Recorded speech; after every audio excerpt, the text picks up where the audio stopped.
two churches who told me they had these plots of land. They wanted to find a way to develop it, right? So I thought, you know what, let me see if I can, I've read this book, I've gone on this course, let me see if I can help them to kind of build these blocks of flat and just become, brave, a billionaire in the next I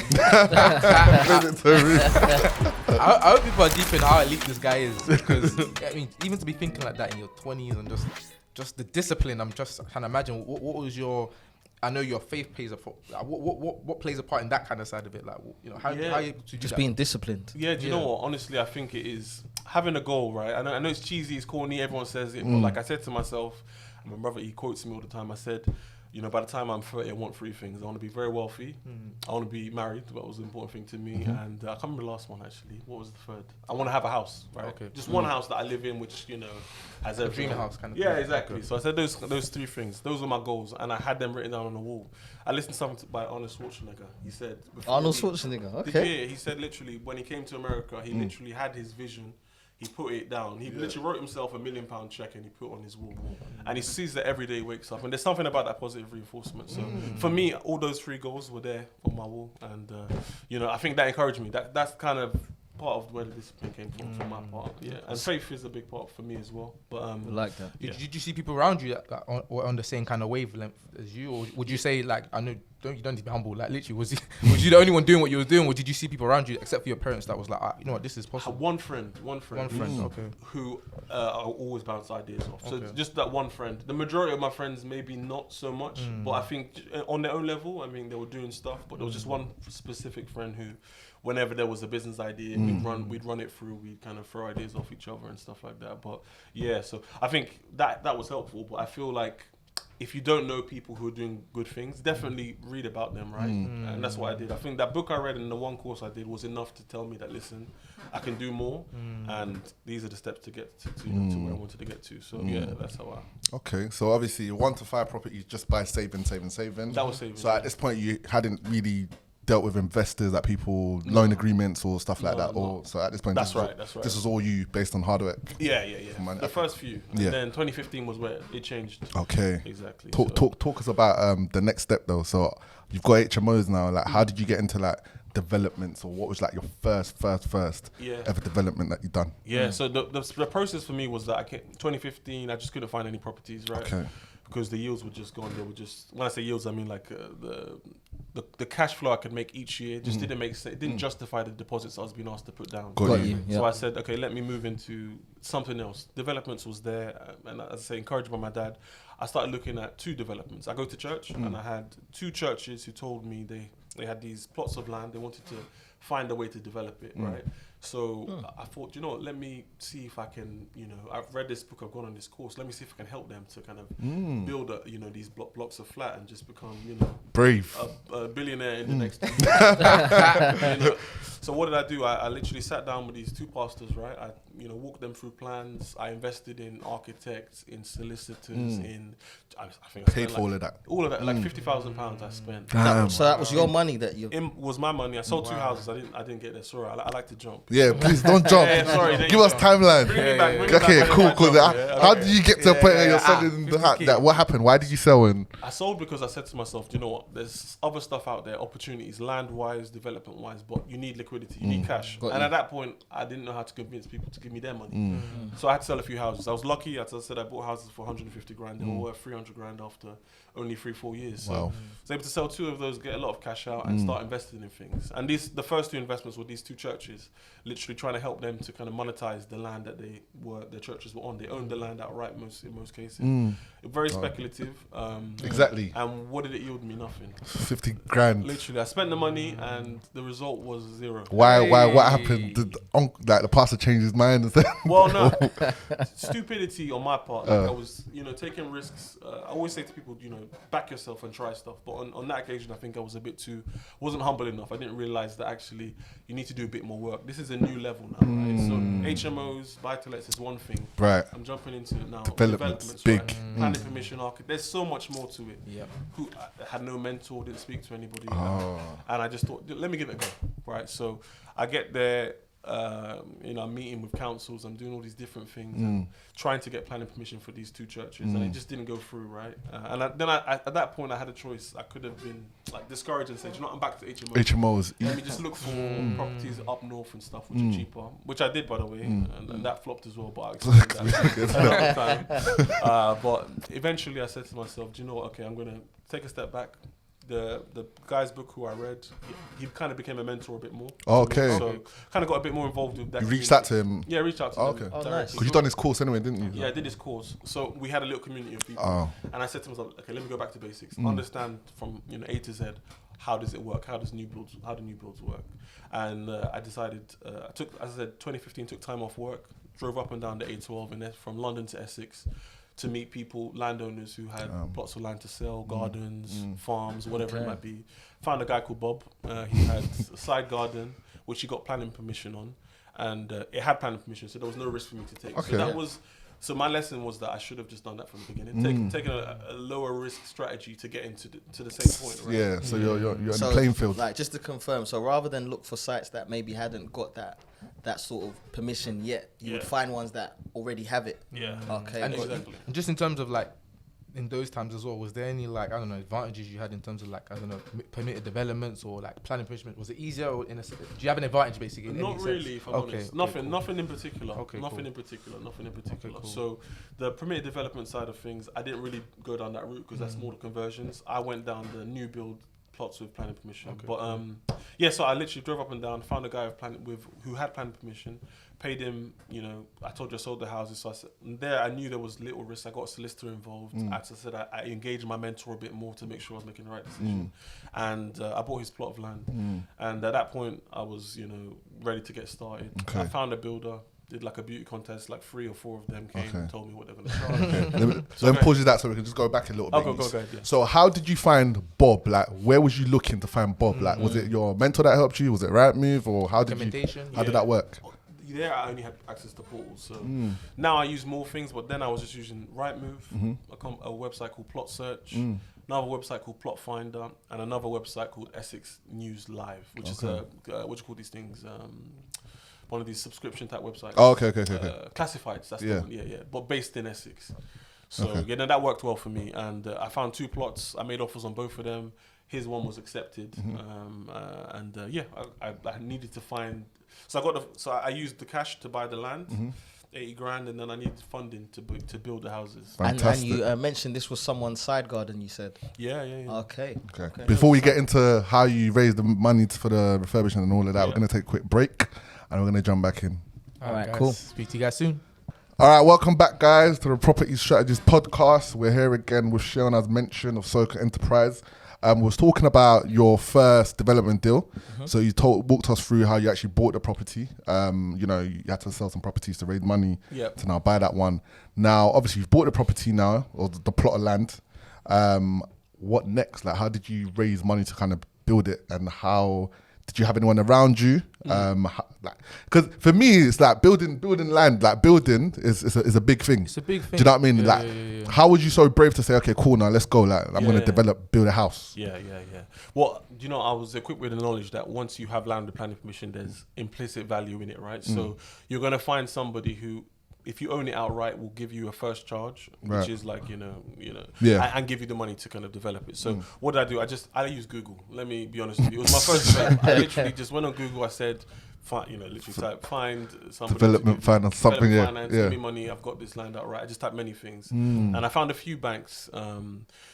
Your high street banks don't lend you money for these types of things. It's usually going to be kind of a challenger bank like Paragon or Land Bay, banks you've never really heard of, right? Or family offices. So I found a family office, they're a rich Jewish family who based in North London. They have a lot of money and they just lend money out for these things. So they asked me to come in and present to them why I needed 100 grand basically to build the house, right? So the land was worth 80, the build was going to be 100 grand and the house would be worth 300 grand. So they asked me to come in, I sat down with them, they asked me questions about, they wanted to check my competence, right? They wanted to see if I understood, the GDV. Well, why should it be 300? Why not? GDV means gross development value for your listeners who, don't know. But basically, why did I believe that I'll get 300k for it? Why? am I qualified to kind of manage the builders? And you go ahead. Yeah, and going into this though, was you scared? Was you like, I've already done HMO, I Because got you got to this do interview, like what? So you have to like present yourself, like sell This yourself. is a completely different space. Yeah. So weird. I was by myself wearing a suit, sweating, and on the other side of me is 3 people from the family and Wow. a representative. It's like Dragon's Jewish. Den. Yeah, seriously, that's what it was like. But you know, I think when you're prepared, you know, when you know your your stuff, numbers. you know your numbers inside out. Like it can be, I mean, to a degree, you can kind of be unsure on some things and be honest about it. But I mean, you need to make sure you're prepared. And I was prepared. I made sure I spent a good month practicing my speech, like literally what I was going to say. Look show at them comparables. Your mental prep you as well. Yeah, literally. Okay, cool. Yeah, to you know, to kind of how to speak, how to convince, how to win people over. But I think the thing about it is they're investing in you at the end of the day. So they know the project can work, but it can completely flop if they invest in the wrong person. Yeah. Okay. So I have a question as Yeah, well, go ahead. if you don't mind. So, in terms of you going into deals, what would be your cut-off point? Because, for example, I think you mentioned from that deal, the land was 80k. Yep. And it was going to cost 100k. Yep. So that's 180, and it would be worth 300 after. So profit-wise, you're looking at 120, right? Yeah, So maybe would you- less after interest, but yeah, that's kind of So would you sort of look at? So how would you go into a deal to say whether it's worthwhile? What would be your cut-off point, or what would make it worthwhile for you? So What in that figures are you example, looking 120 was the profit. Let's say forget Yeah. interest, 120, and the GDV, the end value is 300k. So I think what's that? Is that about 30%? Just over 30%. You're trying to make me do maths here. Yeah. You're trying to embarrass It's me. too early It's for too that, early. but yeah, it's like above 30%. So I would always want that number to be above 25%. If it's because the reason being is, you know, you need a 25%. If you get a margin, that's called a GDV, profit on GDV margin. If you get 25%, then you know that if house prices go down by 25, you should be able to break even, right? Okay. So that's the broad thinking, and it takes a lot for house prices to Go down 25. Even 25%. the last crisis, they're down 17%, 18% at the peak. So that's kind of the maths that I use, and I think banks as well. That's what they care about. They want to see that. Listen, it's going to take a hell of a lot for this guy to screw up and lose our money So when you say 25%, is that 25% of what? of the GDV. Oh, okay. So Yeah, the 300k. Of the tree, yeah, exactly. got So that one. So in that case, I wouldn't want it to be less than 75k profit. If it got was you. less than that, I would. It's probably not worthwhile. It's not worthwhile. Is it number? Would you say it's the numbers that you're? You know, you said that they need to believe in you, right? Or are they more believing in the numbers, or is it a bit of both? Oh yeah, I mean, sorry, yeah, the numbers is the first thing. Yeah, You can't even come. You need to send them a kind of, in this particular company's case, and most others, you send them an email or a document which shows what the margin is. Okay. If the margin, if it doesn't stack up, then they won't even have a meeting with you, right? So yeah, that's the first thing. Second thing is they need to trust that you are capable of, because there's a lot of management, and there's a lot of kind of, convincing of other. You've got to use soft skills to get the builders to work on time. You've got to speak to the council to kind of get all the plans through, all those sorts of things, and they want to see that it's not someone who's not organised and lazy, basically. And then when they give you the funding, do they sort of leave you to it, or do they micromanage you? It's like, okay, how's it going today? Like for the Jewish family, like Something like how did that go? Yeah. So Yeah. with the Jewish family, so obviously you've done your presentation now. Yeah. Like, how was that? Was it straightforward? Did they straight away fall in love with you? Do you know what it was? Luckily, it was quite straightforward, and I think they were impressed because, firstly, I backed myself. I put my money down to buy the land. That's important. Most people, Very good. come and say, "Listen, can you give me the money towards the land as well?" Which is fine because they'll Got do skin that. in the game. Yeah, they saw that and they knew that. Okay, this is someone who's serious. And secondly, I mean, they like the fact that there was no question that they asked me where I didn't have a good answer or a good reason why I didn't know. That's No. good. So I Very think prepared. that's the one. I feel like if you come prepared, and everybody can do it. I wasn't smarter than anybody else. Right? I'm not smarter than most people, but the point is, I spent a month to kind of be ready. So And for that moment. HMO experience, did it help? Did it help a lot, massively, or how much did it? Or not at all? I'll tell you it completely. I think for them, they want to see as well, because they ask you, okay, tell us what else out. Because this is my first deal, right? So for them, it's like, okay, you're coming to us to build a house. It's different from HMO. But Right. the fact that they see you've done HMOs, you've done light refurb, and stuff like refurbs. that, they like that. That Okay, helps okay. them to see, okay, this is somebody who Experience. is able to kind of manage a team, is able to organize his finances, that sort of thing, and pay back debt. So No, do you know what? Something that I'm liking about this is that we're asking you all of these questions, and we're expecting you know, some complex answers like, oh, I had to go onto this forum, I had to ask this, I had to do this. But you're just saying it straight. I went onto Google. I spoke to a Jewish family, stuff like that. So. I mean, the people who sell courses, they're the ones who I love people. I did courses, right? So I'm not gonna knock them. So did I. So did we. Yeah, it's good. I think it is good. But I think they're incentivized to kind of make it seem more complex than it really is. But I think when you really think about it, even some of the things that you guys are doing, like the great stuff you're doing on your conversions. I mean, I'm sure there's things that you're doing now which you probably think, guys, you can do this. It's straightforward. That's it. There's definitely some parts which, okay, fine, it's going to take a lot of work. But if you kind of, put the work in, put the hours in, I think most of us who are interested in this can probably do most of the things we're talking about. No, absolutely. I get that. So obviously that was your first deal. So obviously they gave you the money in the end. Yep. Boom, boom, boom. And then obviously you started refurb. Now, in regards to getting like the build team and stuff like that, how did you just say HMO team, or did you have to tender to get builders? I think you mentioned it already. Yeah. So literally, I met 3 builders. I told them, listen, I've got planning permission for X. Sent them the plans. I said, can you give me a quote? 3 of them came to the site, gave me a quote, walked me through, and I didn't actually take the cheapest one.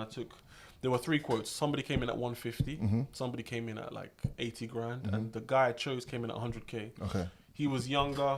He seemed more hungry. Actually, it was his first full project. Wow, that's a risk. Right? So I took a risk. Yeah. I'll be honest with you. But it's interesting. People think that new builds are risky, but I feel they're the least risky type of development. Really? Why? Speak on that a little bit, I'll tell you why. But because basically the way it works is most houses you build, there are 5 stages. The foundations, then getting up to the roof, then making the roof, and then kind of putting all the windows on. That's phase 3. And then phase 4 is getting all the electrics in. Phase 5 is completion.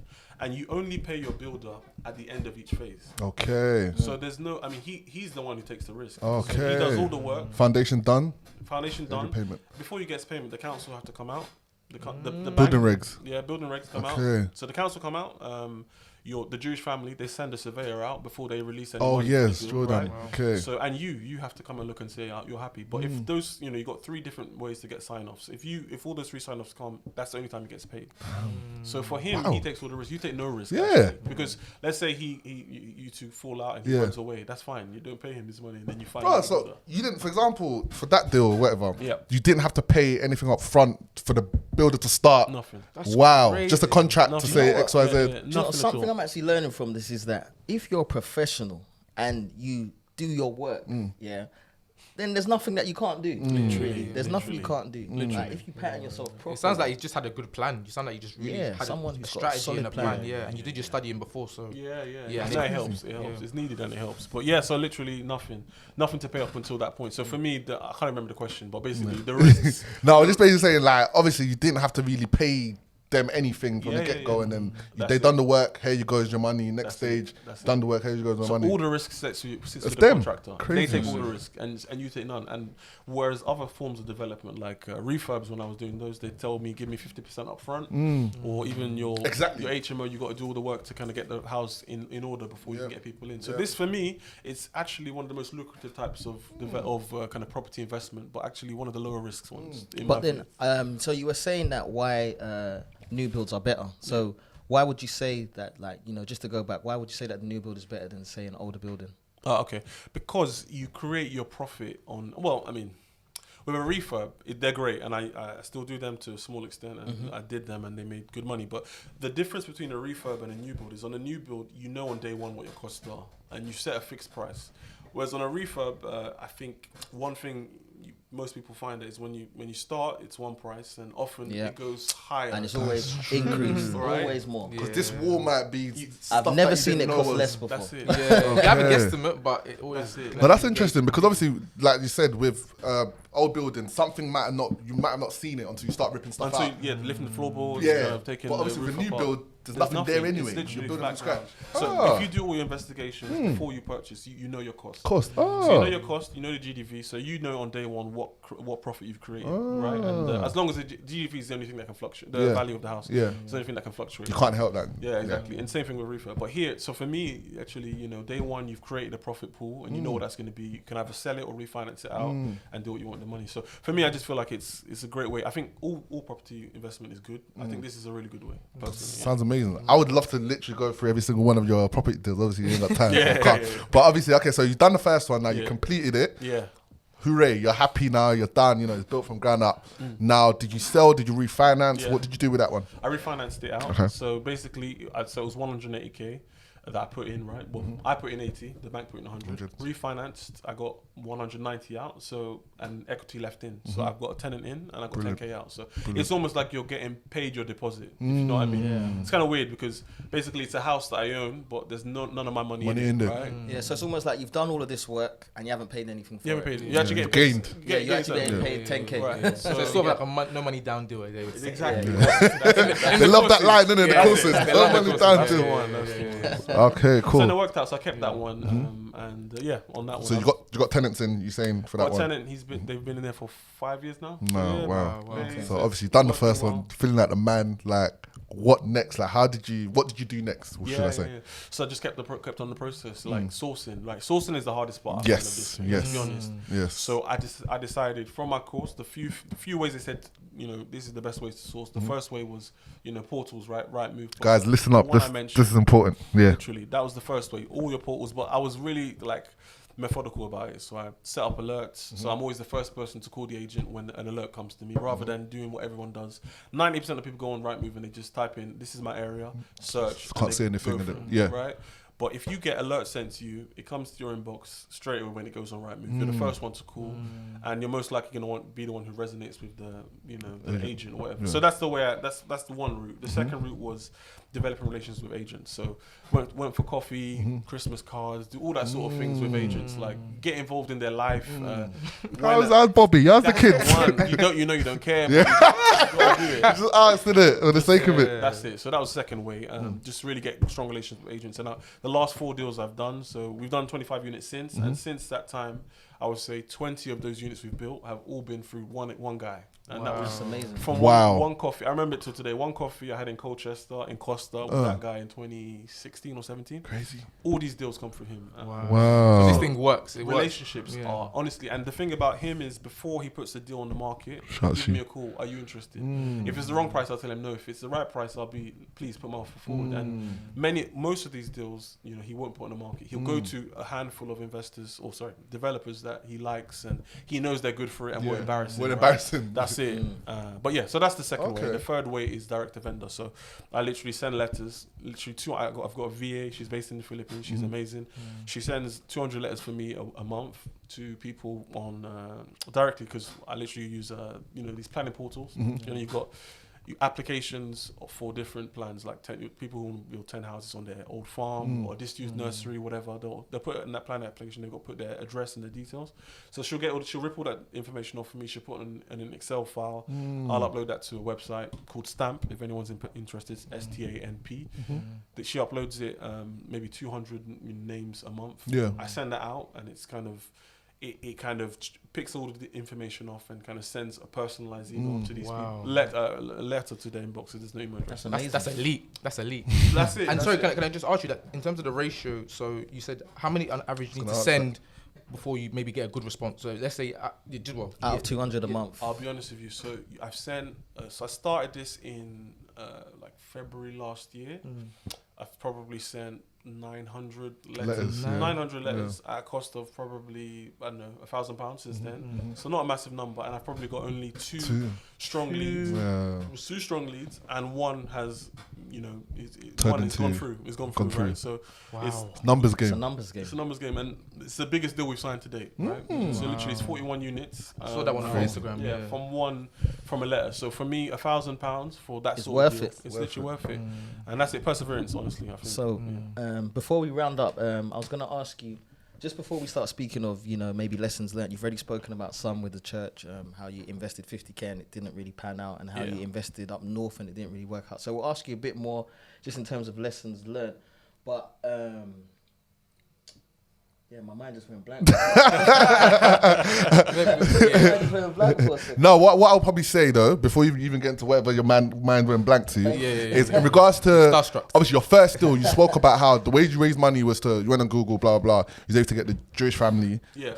Since then, has it changed in the way you attract investors, and how do you attract investors? How do you get money for these deals? Even because I'm sure you're not using all your money to buy all the lands now anymore. Or Like, how 100%. has that transitioned? So yeah, literally, I went from using the Jewish family for the first deal, and since then I said, you know what, I've got friends, family, people who I know who have money sitting around doing nothing with, so I'm gonna share my deals with them. And what I've learned is, so I've literally, I'll tell you, from that time, I've literally got those same 5 to 8 people who've kind of invested in my second deal right up to the, my current deals. Wow. They went from investing, I can tell you numbers, but just to kind of let you know that these are people who are, very average, right? But I went from getting 50k on my first deal to, I think the last deal we shared information about it, and there's kind of commitments of 450k. So you can see that just from this, the few people there's a lot of money you don't know is just sitting there. Pension money, people have money in their sasses, doing nothing, earning 0% interest in the bank. But when they hear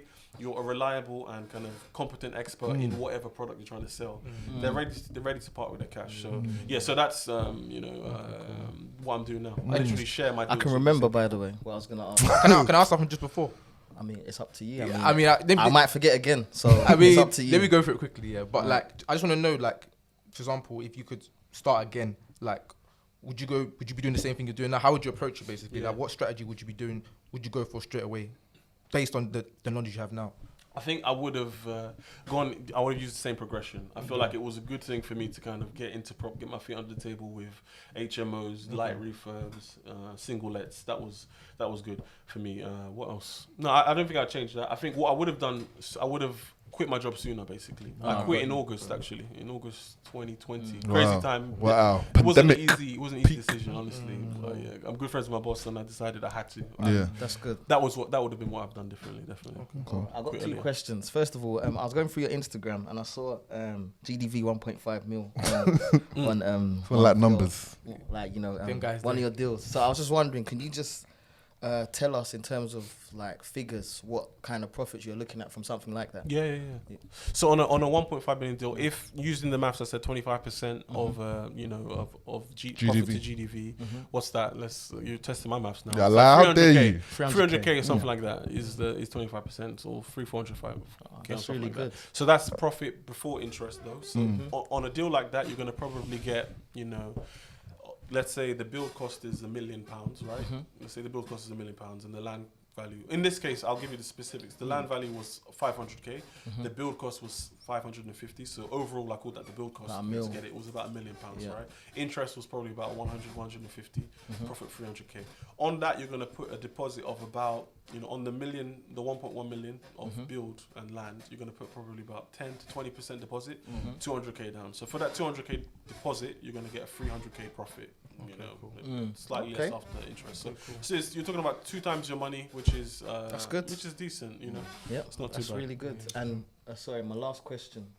It's rounding up though, so maybe you want to ask before. No, go for it. Go. Yeah, so I was gonna ask one question that I sort of faced myself recently, is in terms of what is the best thing to focus on, maybe at the start. Would you focus on cash flow or long-term investment? Yeah, that's a good question.